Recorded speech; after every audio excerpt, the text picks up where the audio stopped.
Hi guys, welcome to my channel. My name is Jayesh and today I am going to start a series where I will teach you JavaScript from basic to advanced in model driven application.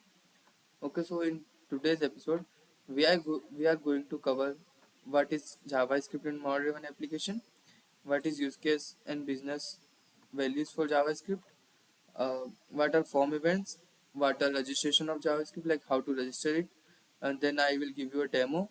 Let's start with our first agenda. What is JavaScript? JavaScript in general is a client scripting language which is used to give the dynamic behavior to our web pages. In model driven application, it works the same for forms and grids.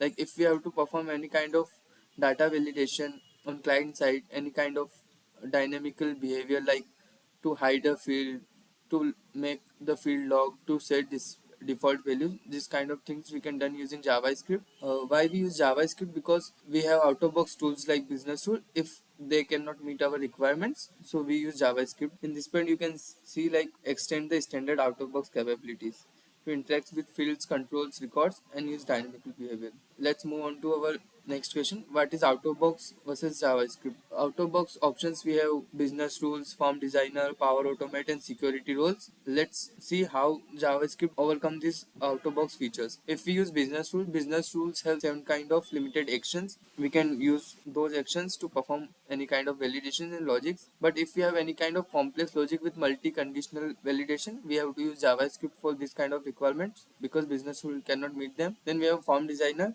which is a static UI. We cannot dynamically change field behaviors, hide fields, log fields based on our conditions. Like if we have this security rule, so we have to hide this specific field. If we have to meet this requirement, we have to move towards JavaScript. Then we have power automate, which is used to automate the things, but it's mostly asynchronous. If we have to do any kind of logic in our client side in real time, so we need to use JavaScript for that particular scenarios. Then we have security roles, field level, access level, this kind of things. But like we have to hide any kind of field on load of form in a specific security role, so we have to use JavaScript for this kind of scenarios. Now let's understand why do we use JavaScript. We use JavaScript because we need to perform logics on our client side in real time dynamically based on our condition. Like if we have, let clarify it with an example. If we have a choice field and in that particular choice field, if this value is this, then we have to hide these particular fields. So yeah, this kind of scenario achieved using JavaScript. We maintain data quality using JavaScript. Like on form save, we can use dialogues show like this field is not filled, you have to fill this field. We can make field required. Then we can show notification using JavaScript. This is the use case of JavaScript. Now move on to the next slide. Let's take a real world example. What is use case of JavaScript? There is a specific code for JavaScript. Inside those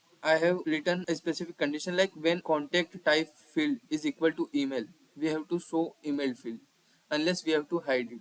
So this requirement can be done using business rule as well, but we use JavaScript because we need dynamically based on our security role this kind of things, so we can use JavaScript for that. In our next slide we are going to understanding form events. We have three kind of form events in Dynamics 365, like OnLoad form event, OnChange form event, and OnSave form event. We're talking about OnLoad form event. It runs when the form is rendered. Like whenever we try to create a new record using the new button, the form is loaded and the function we are returning in that particular on form load, the function is executed and our task is done. In screenshot you can see like I have set a greeting message on form load. This kind of scenario done using OnLoad event. We can set any kind of complex values, call any kind of web APIs or any kind of external data or related data in our this form. We can disable field based on user security role. This kind of scenario achieving OnLoad. Then we have OnChange event, which is used to perform logic when our field specific field is changed. Like we have a contact type field which is choice field. On basis of that particular field, we have to hide some fields or show some kind of fields. Like if the contact type field is email, we have to show email fields. This kind of scenario done using OnChange event. We can perform real-time calculation based on OnChange events. Validate field format, like if there is a mobile number field and we have to validate if there is only 10 number starting from 9876, so we can use JavaScript to validate those using OnChange event. Then we have OnSave event. On OnSave event we can perform data validation, we can manipulate data, this kind of things, prevent, save if data is inconsistent, this kind of things can achieve on OnSave event. Okay, now move on to our next thing, how to register JavaScript. To register JavaScript, we have to go to our mac.powerapps.com, then go to your solution. On your solution, we need to create a web resource. Going to this new option on more, and you can go to web resource. Then you have to choose a file where your JavaScript, uh, like my file is stored in my training script folder. Then in account, I stored my JavaScript file. I will use that particular file. I have to give naming convention. There is a format for naming convention for a professional use. We have to put a slash, then we have to use script, then slash, then entity name. We are going to put our JavaScript on, like if you have to put our JavaScript on account form, and we have to use account, then put a slash, then use your file name like demo, and copy this. You cannot change schema name after, so please give schema name precisely, then save it. So by this particular uh, so using this procedure, we can create a web resource. Okay, let's move on to our next slide. Okay, so let me demonstrate how to register JavaScript on your forms also. Like you have to go for your entity, then on your entity you have to go for your forms,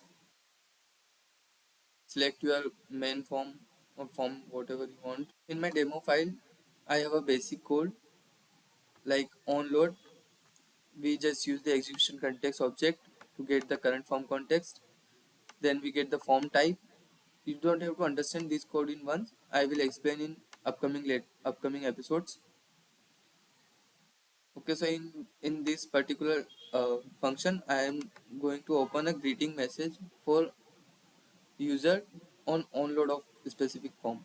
And there's also a function on save notify, like on save notify function, which is used to show a show a form notification when your form is submitted with all the validation done. So yeah, let's move on how to register on form. You have to click on form, then there is an event section. You can click on this. You can find two kinds of event handlers like OnLoad and OnSave. I have discussed one OnChange, which is available on fields like events, then OnChange. Yeah, so to register OnLoad, we have to go for events. On OnLoad, we have to manage a event handler. You have to firstly add your library to here.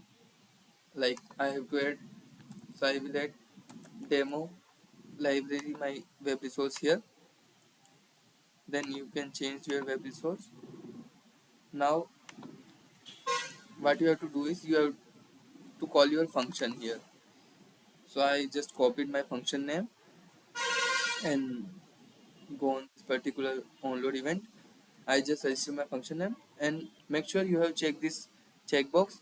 If you haven't checked this checkbox, your JavaScript code will not run, because it uses the execution context as a object, as a parameter. To perform this code, you must need execution context.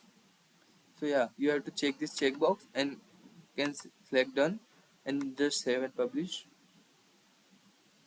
So we have OnSave event handler. So let's register our OnSave event. Let's pass execution context as the first parameter. Then I'll copy my function name. After copying my function name, I will make it here and just done. And again save and publish. Save and publish is a thing whenever you want your changes to be done uh, in your real model driven application. Yeah, this is done. Like let's see how this works gonna done. Let's move on to let's see our model driven application. I will run my model driven application. Okay, so my model driven application is loaded successfully. So the function is calling when onload event is triggered, and it will show a greeting pop up to me. Let's see how it's gonna done when I create new. there is a greeting pop-up for me. It is a only onload event triggered, and it will show this message to me. I think you have understand this thing. Let me demonstrate how the form save event work. Let's say I have filled this form demo @gmail.com, then hit the save button. Then it will show form notification. You can see there your form is saved successfully with all validation. Okay, so these are the things we are going to cover in our first episode. Okay, so you have understand JavaScript extend the model and application out of box logic ends. There are three types of form events: onload, onChange, onSave. The script must be registered as a web resource. Execution context is a mandatory parameter we have to pass. In upcoming episode, we'll see execution context and form context. Also, xrm.page, difference between three of them, these kind of things. Yeah.